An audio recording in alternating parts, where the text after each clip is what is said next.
আস্তাগফিরুল্লাহ, আস্তাগফিরুল্লাহ, আস্তাগফিরুল্লাহ, আস্তাগফিরুল্লাহ, আস্তাগফিরুল্লাহ। হে খোদার বান্দা, বেশি বেশি করে পড়বা, গুনাহ মাফ হয়ে যাবে, গুনাহ মাফ হয়ে যাবে।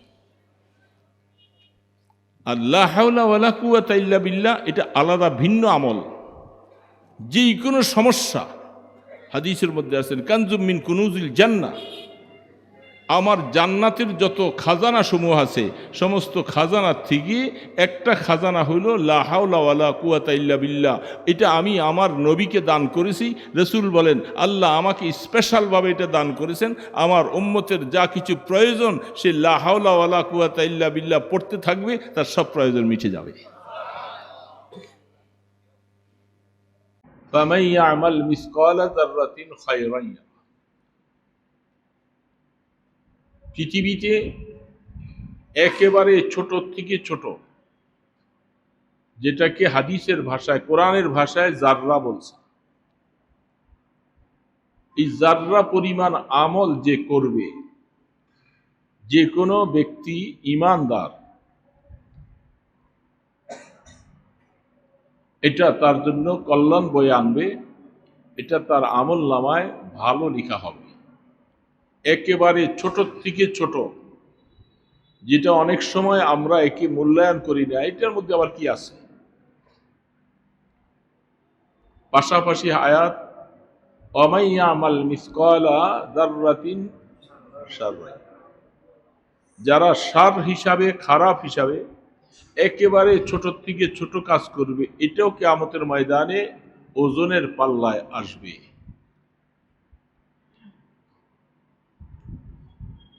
ব্যাপারটা ছোট মনে করে অনেক সময় মনে হচ্ছে এটা কোনো একটা কাজই না, এটা কোনো সওয়াবের বিষয় না, অথচ আল্লাহ পাক বলছেন এটা তুমি মনে করতেছো খুব ছোট, এটা মিজানের পাল্লায় চলে আসবে।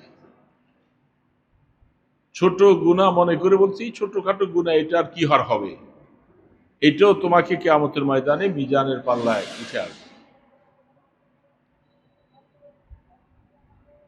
হাদিস শরীফের মধ্যে বুখারী আলাইহির রাহমা তিনি বর্ণনা করতেছিলেন, যারা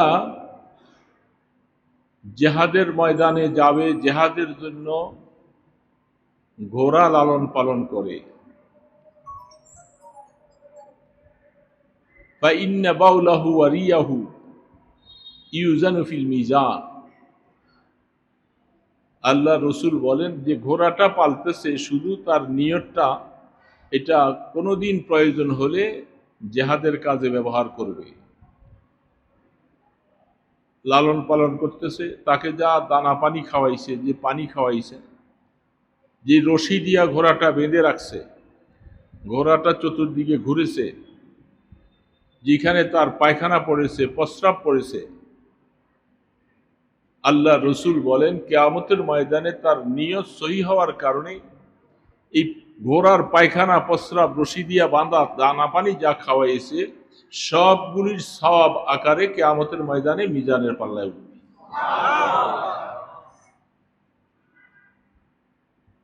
শাযাতুন ওয়া ফাযা, এই আয়াতকে রাসূল বলছেন এত জামে মানে এই আয়াত, যেটা একেবারে বড় থেকে বড় পর্যন্ত, ছোট থেকে ছোট পর্যন্ত সমস্ত আমলগুলাকে এটার ভিতরে ঢুকে দেওয়া হয়েছে।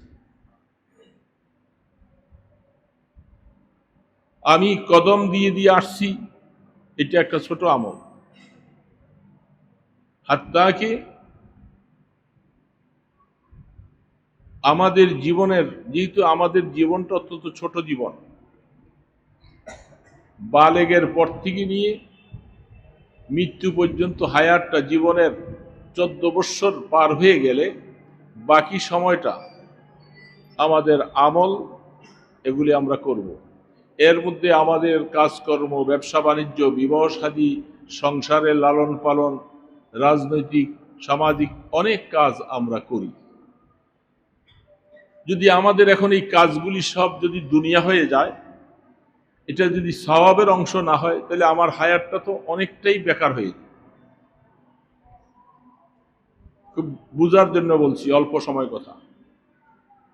বালেগের পর থেকে নিয়ে আমার হায়াত যতটুকু আছে, এই সময়টার মধ্যে আমার কত কাজ, সাংসারিক জীবন, ব্যবসা বাণিজ্যের জীবন, বিবাহ শাদীর জীবন, লালন পালনের জীবন, অনেক অনেক সময়।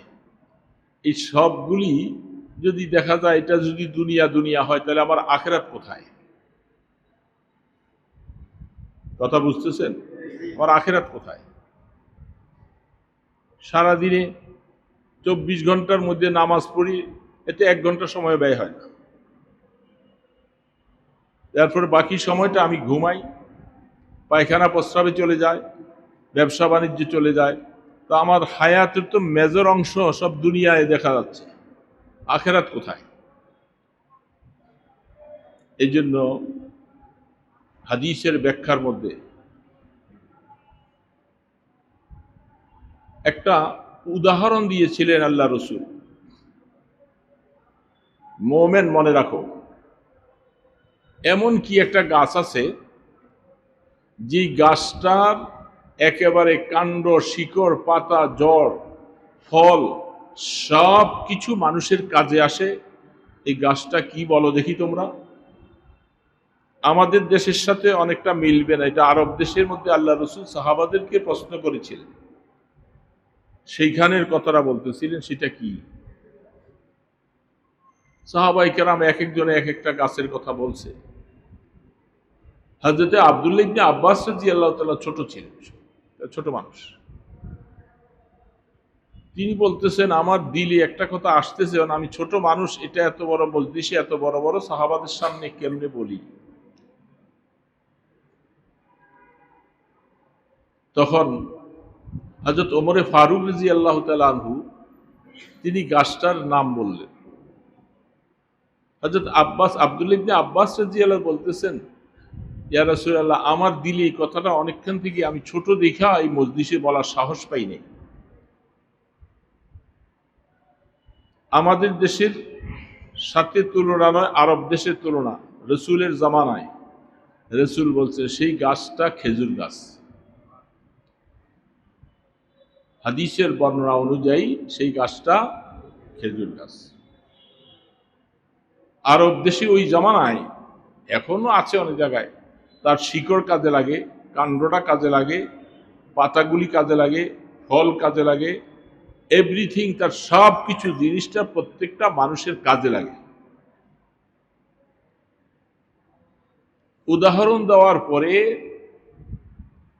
আল্লাহর হাবিব রাহমাতে দো আলম তিনি বলছেন, ঠিক এই গাছের তুলনায় মোমেনের জিন্দিগির একেবারে তার ঘুম, পায়খানা, প্রস্রাব, ব্যবসা বাণিজ্য, সংসার চালানো, জামা কাপড়, পোশাক, কথাবার্তা সব কিছু মোমেনের জীবনে কাজে আসবে। তার প্রত্যেকটা হায়াতের অংশটা সওয়াবের জিনিস হয়ে যাবে। ব্যবসাটা সওয়াব, বাল বাচ্চার ভরণ পোষণ সওয়াব, আমার সফর করাটা সওয়াব, আমি ঘুমাইতে যাব সওয়াব, পায়খানা প্রস্রাব সওয়াব, ছেলে সন্তানের জন্য বাজার করতেছি সেখানে বাজারটা সওয়াব। এক কথায় যদি প্রত্যেকটা মোমেনের জীবনে সবটা জিনিস যদি আখেরাত হয়ে যায়, সওয়াবের বিষয় হয়ে যায়, তাহলে মোমেনের হায়াতটা দামি আর দামি। বুঝে আসছে কথাটা? তাহলে হায়াতের কোনো একটা অংশ আর বাদ গেল না আমার। এটার সিস্টেমগুলি তাকি উসমানী দামাত বারাকাতুহুম তিনি অনেকগুলি কথা উল্লেখ করেছেন।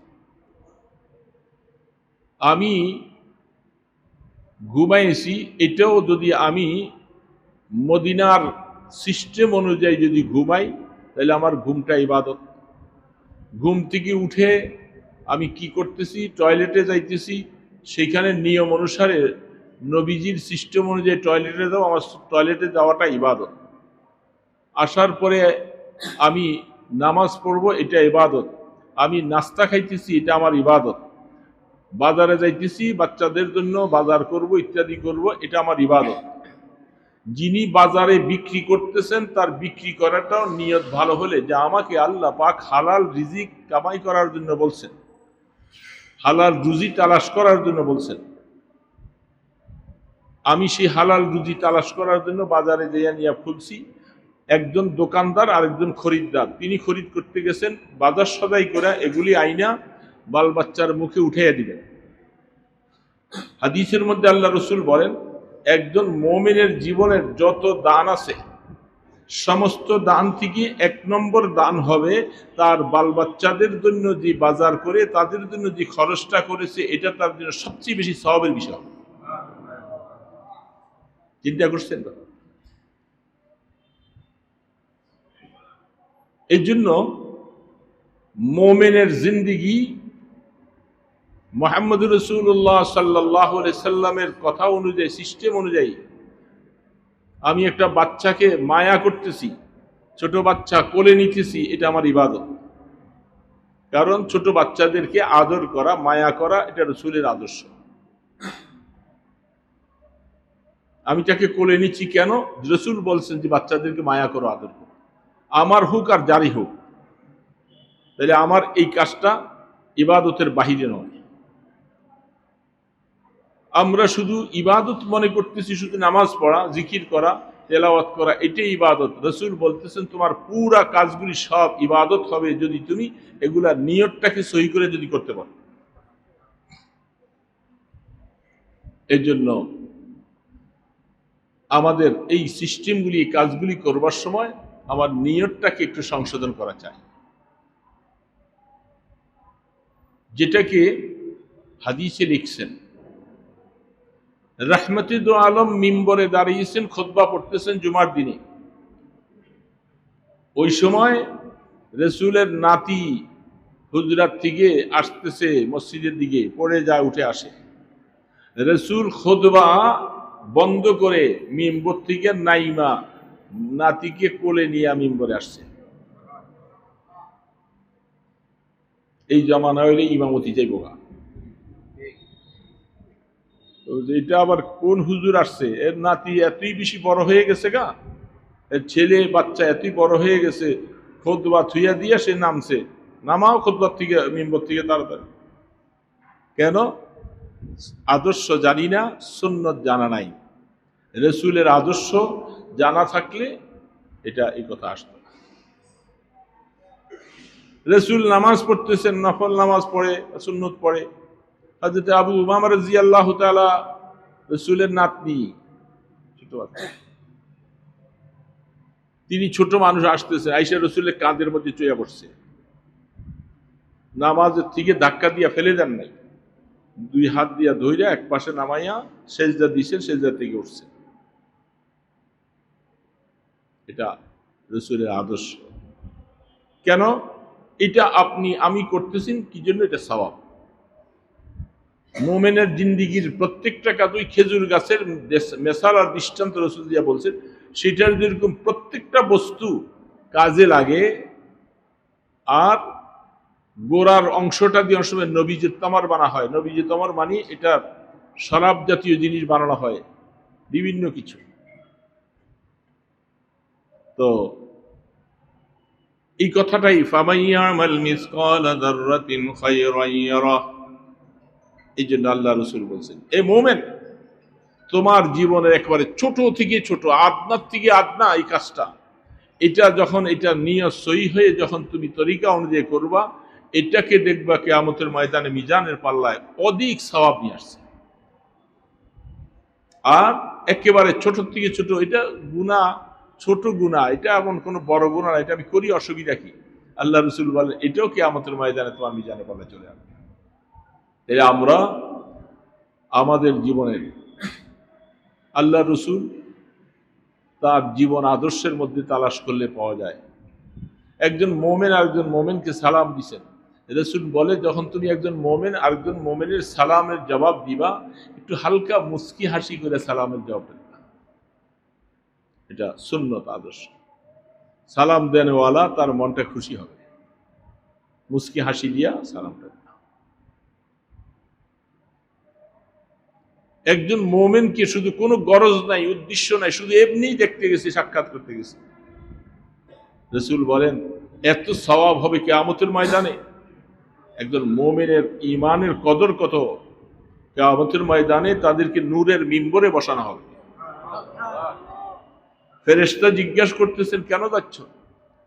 কোনো উদ্দেশ্য নাই, শুধু একমাত্র একজন শুধু সাক্ষাৎ আল্লাহর সন্তুষ্টির জন্য যাচ্ছে। এর বিনিময়ে যে সওয়াবটুকু আসবেন, নবী রাসূলরা দেখে তাজ্জুব হয়ে যাবে, এরা তো সওয়াব। এই জন্য দোস্ত, এই যে কতগুলি কথা বলা হলো, আমরা আমাদের জীবনটাকে এইভাবে গড়াইতে পারবো না চেষ্টা করলে? প্রত্যেকটা কাজ,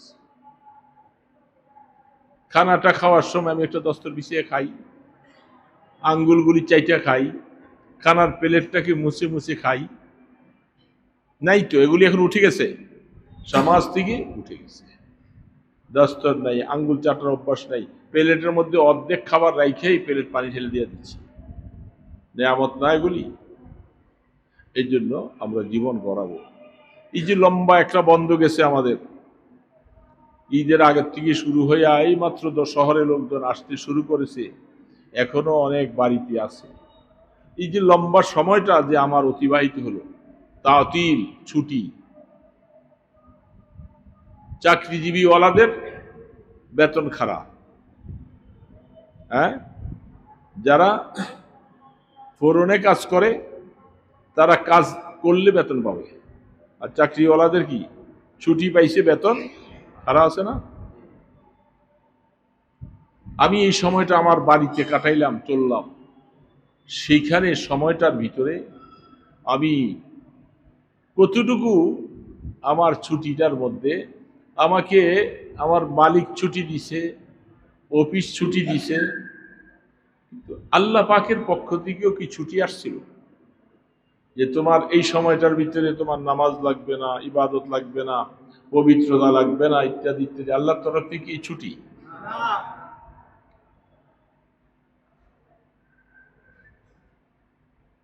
जिसने सबक याद किया उसको छुट्टी ना मिला। যার কাছে এই কথার সবক আছে তার জীবনে কোনোদিন ছুটি নেই।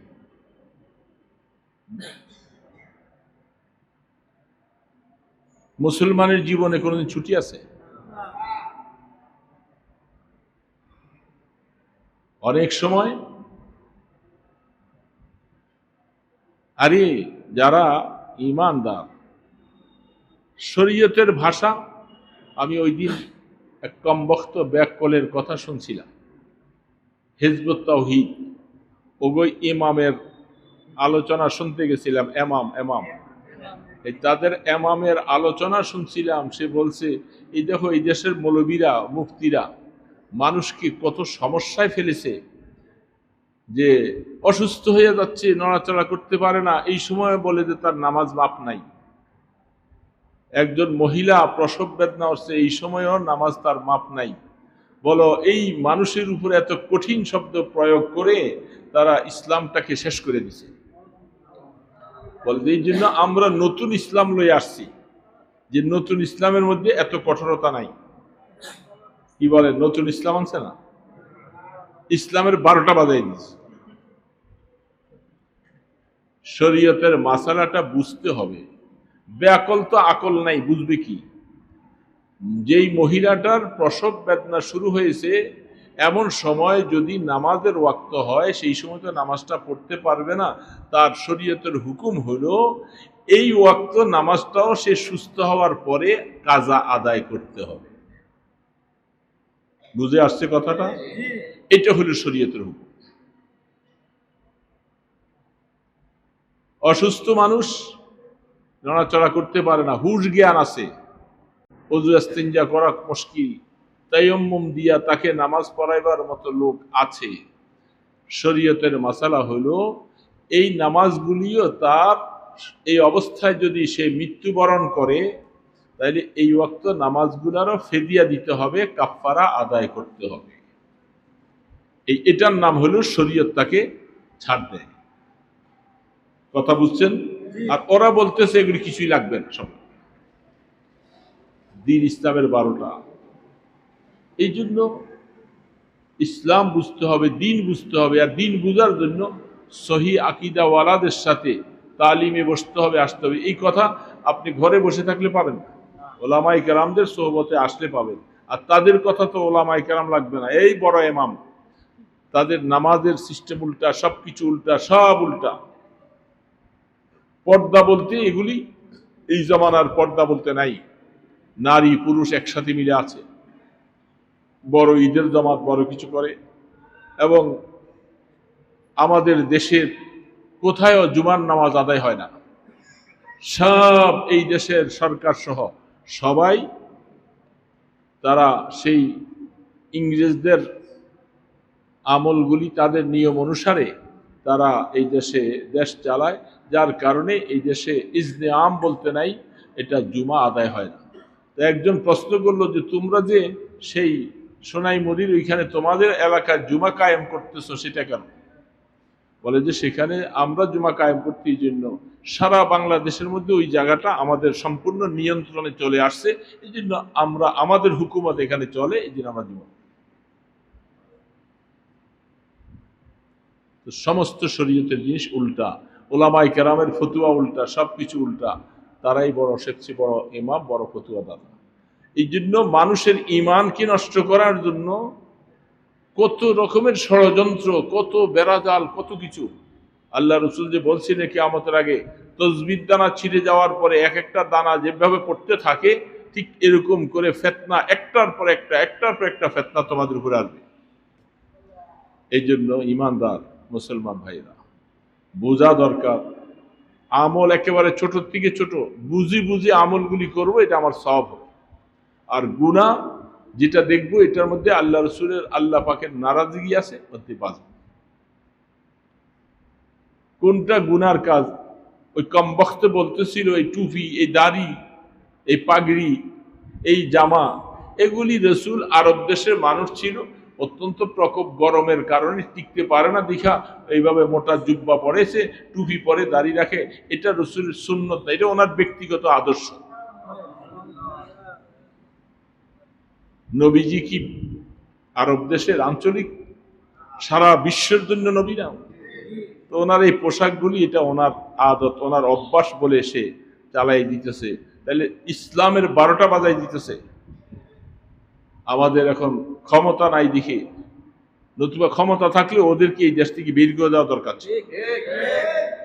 তো এই জন্য মুসলমানরা বুঝতে হবে, আমলও করব, পাশাপাশি হুশ। উজানির পিসা হুজুর বারবার বলতেছে হুশ হুশ। শুধু বেতাল বেতাল হলে চলবে না, আমল করব, চলবো, সবকিছু হুশ থাকা লাগবে। কোনটা আমল, কোনটা সওয়াব, কোনটা কি, এটা বুঝবো না, বাস দেখলাম আর ফাল দিয়ে চলে গেলাম। এই জন্য হুশ ঠিক রাখা, হুশ থাকতে হবে। আপনাকে বিভিন্ন প্রলোভন দেখায় দেখাইয়া ইমান হারা করে ফেলবে, আপনার হুশ নেই, আপনি খুব ভালো দেখলেন চলে গেলেন, সব হারা হয়ে গেল। যেন বুঝতে হবে মুসলমান ভাইরা। তো যাই হোক, কথা আর নয়, ছোট্ট করে এইটুকু আওয়াজ করেছিলাম, মনে রাখবো। ফামান ইয়ামাল মিসকালা যাররাতিন খায়রান ইয়ারা ওয়া মান ইয়ামাল মিসকালা যাররার ব্যাখ্যা লিখেছে হাদিসের মধ্যে, তাফসীরের মধ্যে। সকালবেলা পূর্ব আকাশে যখন ফজরের পরে সূর্যটা যখন কিরণ দিয়ে উঠতে থাকে, ওই সময় একটা আলোর প্রকাশ আপনার জানালা দিয়ে, আপনার বেড়ার ফাঁক দিয়ে ঘরে ঢুকে, ঢুকে কি ঢুকে না? ওই আলোটার দিকে আপনার নজর করে দেখবেন, একেবারে ছোট থেকে ছোট কিছু ধুলা তার মধ্যে উঠতে থাকে। না দেখলে সামনের দিন, আগামীর দিকে দেখবেন, এই যে যে ধুলাগুলি উড়ে, এটা না আঙ্গুল দিয়া বোঝা যায়, না কিছু বোঝা যায়, এটার নাম হলো জাররা। এতটুকু পরিমাণ আমলও আল্লাহ পাকের কাছে হিসাবে আসবে, আর এতটুকু পরিমাণ গুনাহও আল্লাহ পাকের কাছে। তাইলে এই কথাটা দিলে থাকলে সে গুনার কাছে যাবে না। কোনটা গুনার কাজ এটা আমরা সবাই বুঝতে পারতেছি। স্বাভাবিক সাধারণ জ্ঞানওয়ালা মানুষ বুঝে যে এই কাজটা আল্লাহ নবীর আদর্শ না, আমি তার থেকে বাঁচার চেষ্টা করব না ইনশাআল্লাহ। তো আল্লাহ সুবহানাহু ওয়া তাআলা, ঈদ ভাঙার পরে লোকজন ব্যস্ত, অথচ ব্যস্ত হলেও আসরের পর থেকে মাগরিবের আগে এই পার্কটার মধ্যে হাঁটা যায় না, নারী পুরুষ বাচ্চাদের আনাগোনা এমন ভাবে ওইখানে সময় চলে। শহরে বন্দরের আশপাশে বিভিন্ন জায়গায় মোড়ে মোড়ে এক সপ্তাহ পরে একটু তফরি করার জন্য, হাওয়াখুরি করার জন্য ঘুরে। কিন্তু এই হাওয়াখুরির মধ্যে যে কত গুনাহ হয়ে যাচ্ছে এটার খেয়াল। গুনাহ হয় না অনেক সময়? কথা বলতে খুব খেয়াল, সত্য কথা বলবো, গীবত করব না। আজীব হালাত অবস্থা দেখেন। গত কয়েকদিন আগে আমার কাছে একটা লোক আইসা একটা কারগুজারি শোনালো, আমি অবাক হয়ে গেছি। এমন কথা আমার জীবনে আমি কোনোদিন চিন্তাও করি নাই, কল্পনাও করি নাই। আপনাদের সামনে কথাটা শোনাইতেছি, আপনাদেরও সাবধানতা অবলম্বন করা দরকার। এই জন্য এই লোকটা একজন মহাজন, একজন ব্যবসায়ী, তার দোকানের কর্মচারী মাল বানায়, মাছ কাজ করে, অনেকদিন ধরে আছে। ওই লোকটার বাড়ি, ওই কর্মচারীর বাড়ি শরীয়তপুর নড়িয়া এলাকায়। তারে বলছে যে ঈদের পরে তো কাজকর্ম নাই, ভাইজান আমাদের এখানে যদি একটু বেড়াইতে আসতেন। তার মাকে দিয়েও টেলিফোন করাইছে, আসেন আমরা একটু মেহমানদারি করবো, ঈদে ঘুরে ঘুরে যান, কাজ করবো নাই। বেচারা সরল সাদা মনে নারায়ণগঞ্জ লঞ্চের থেকে 2টা লঞ্চে উঠছে। সন্ধ্যার আগ টাইমে সেই সুরেশ্বর ওইখানে লঞ্চটা চাপছে। চাপার পরে সেখানে ওই ছেলেটা আসছে, আইসা তাকে নিয়ে যাচ্ছে। নেওয়ার পরে অটোতে উঠছে, উঠে যাইতেছে। কতটুকু যাওয়ার পর সন্ধ্যা হয়ে গেছে। তাকে নিয়ে যাচ্ছে একটা চর এলাকার দিকে।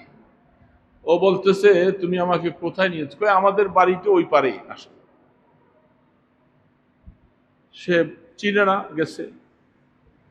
কতটুকু যাওয়ার পরে একটা ছোট্ট খাল আছে, এটা পারে, ওই পারে যাওয়ার পরে আস্তে আস্তে দেখা যায় যে মানুষ আরো 2জন 4জন 5জন করে 10-12 জন। নীরব জায়গা। একটা মানুষ সামনে পড়ছিল, সে মানুষটাকে ধরে কথা বলতে চাইছিল।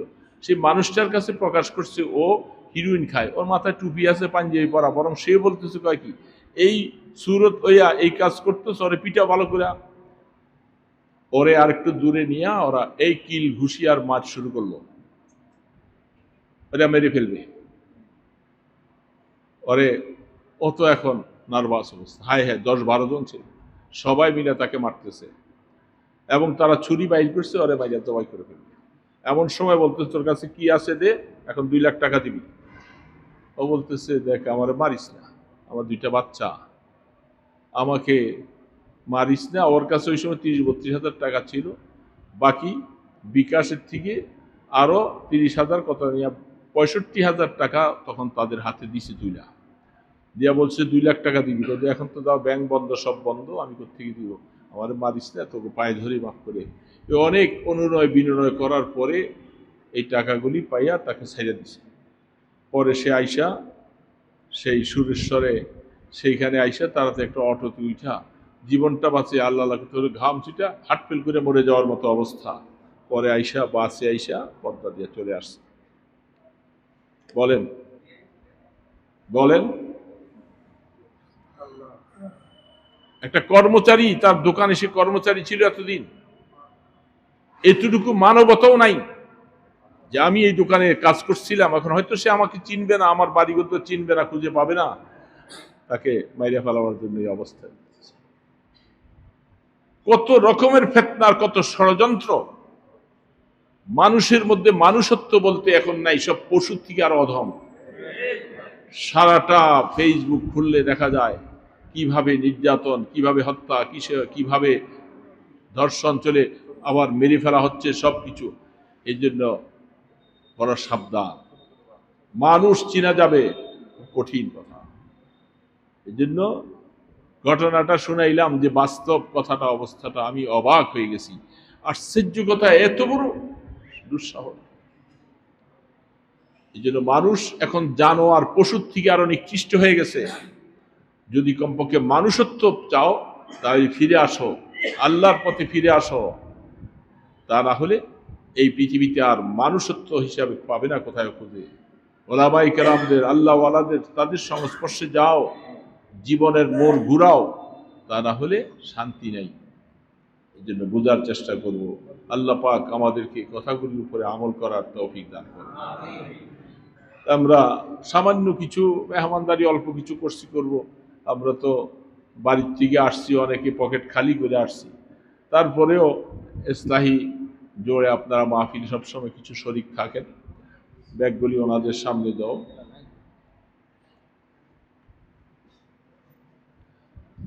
আল্লাহ আল্লাহ,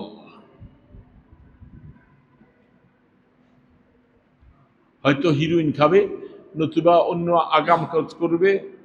মা তো বুঝে নাই, মাকে দিয়ে ফোন দেওয়া হয়েছে, বিশ্বাস লাগাই দিছে, কোন বাসার থেকে ফোন দিছি সেটাও সে জানে না, মনে করছে ওর মা ফোন দিছে, যাওয়ারই দরকার তো মনে করি। কত বড় ষড়যন্ত্র তৈরি করে আল্লাহ তার হায়াতে বাঁচিয়ে রাখছে, দেখে বেঁচে আছে। কঠিন হাল। এই জন্য আল্লাহ পাকের উপরে তাওয়াক্কুল, ভরসা করে চলতে হবে যে আল্লাহ পাক যেন হেফাজত করে। সব সময় রাস্তায় ঘাটে চলাচল করতে করতে বুঝে শুনে চলতে হবে, ধোঁকাবাজ থেকে বাঁচার চেষ্টা করতে হবে। কত মানুষকে সেই আপনার অজ্ঞান পার্টি কত রকম কত কিছু করে ফেলে।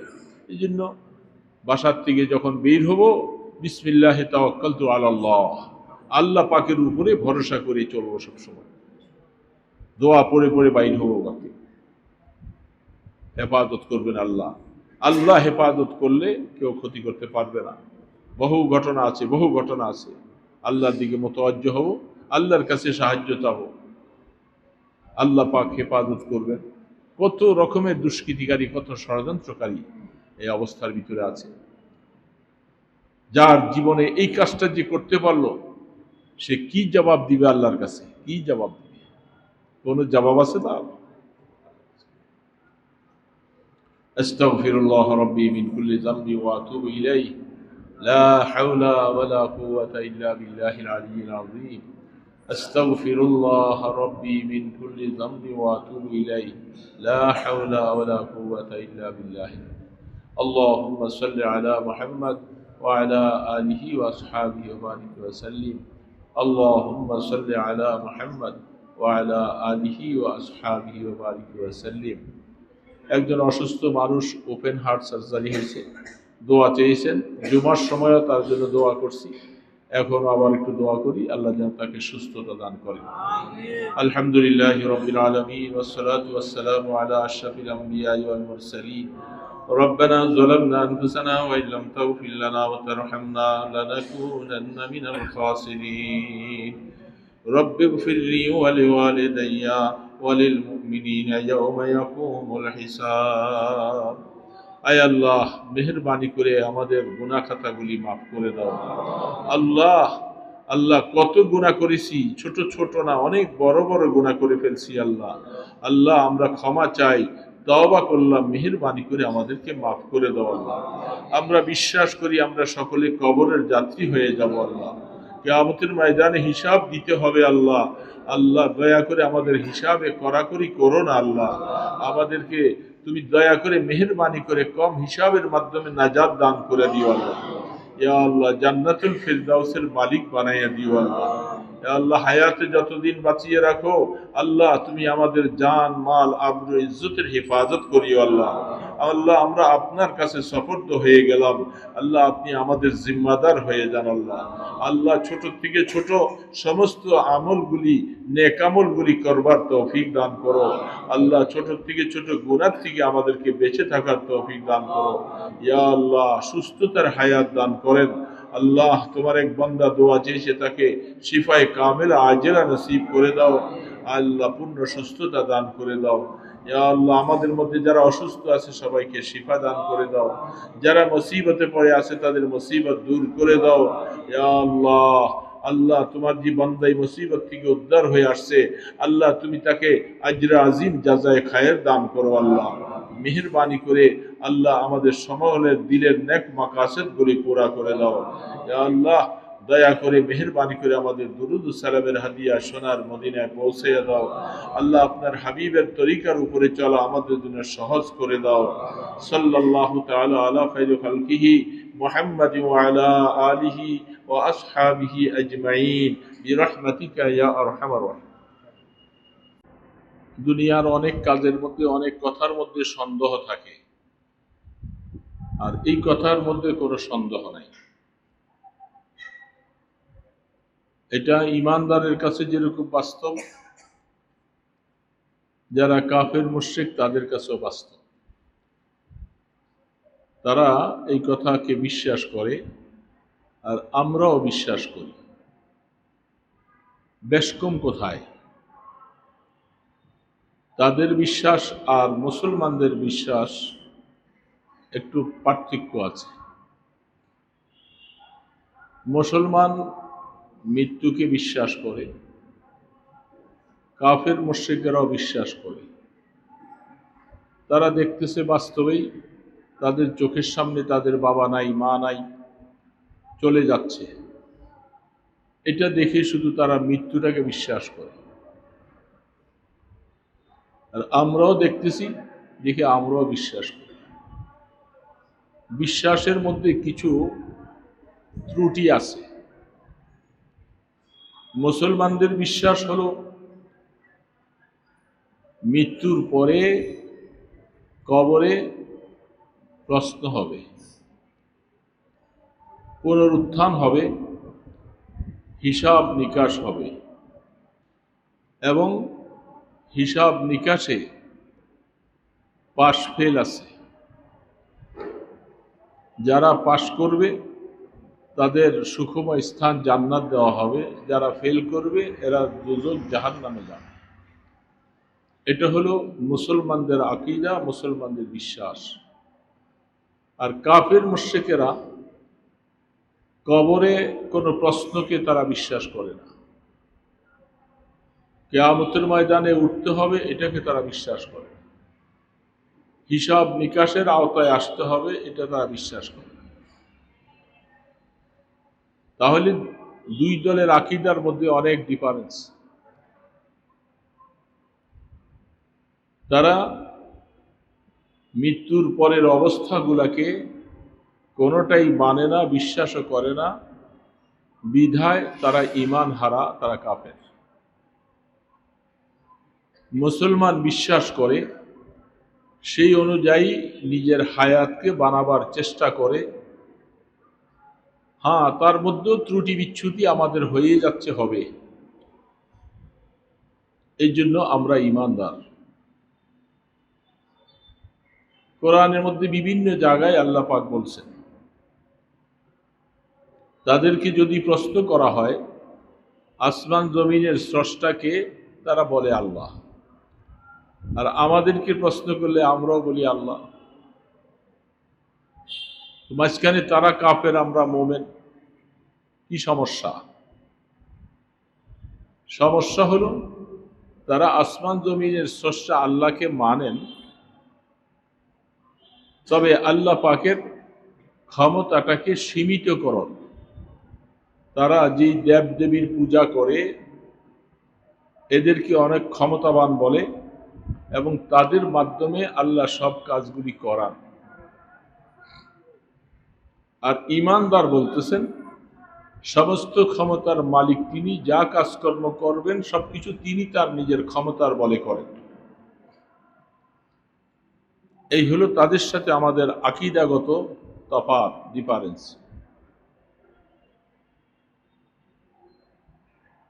আল্লাহ রাব্বুল আলামিন পৃথিবীর শুরু থেকে এ পর্যন্ত, সামনে আরো পৃথিবী যতদিন থাকে, এই দুইটা দল, হক আর বাতিল, এটা থাকছে, থাকবে। যারা আমরা ঈমানদার, আমাদের এই ব্যাপারটা খুব মজবুতির সাথে, বদ্ধমূলভাবে, দৃঢ়তার সাথে অন্তরে লালন করতে হবে যে এইখানে যদি আমরা কিছু করে যাই, সেটার পরিণতিটা আখেরাতে পাব। আর যদি এখানে কিছু করতে না পারি, পরিণতিটা অত্যন্ত খারাপ হবে। এই জন্য আমি ছোট্ট আয়াত পড়েছি, এটাকে হাদিসের ভাষায় অনেক মূল্যবান শব্দ বলে আল্লাহ রসুল বলছেন। যদিও এই শব্দটা আমরা অনেকেই মুখস্থ পারি, ফামান ইয়ামাল মিসকাল যাররাতিন, বলেন না, খায়রান ইয়ারা। এই শব্দটা আমাদের অনেকের মুখস্থ আছে না? এই জন্য এটা কোরআনের ভাষা। আল্লাহ রসুল তিনি বুখারীতে এই হাদিস, এই আয়াতটা আনছেন।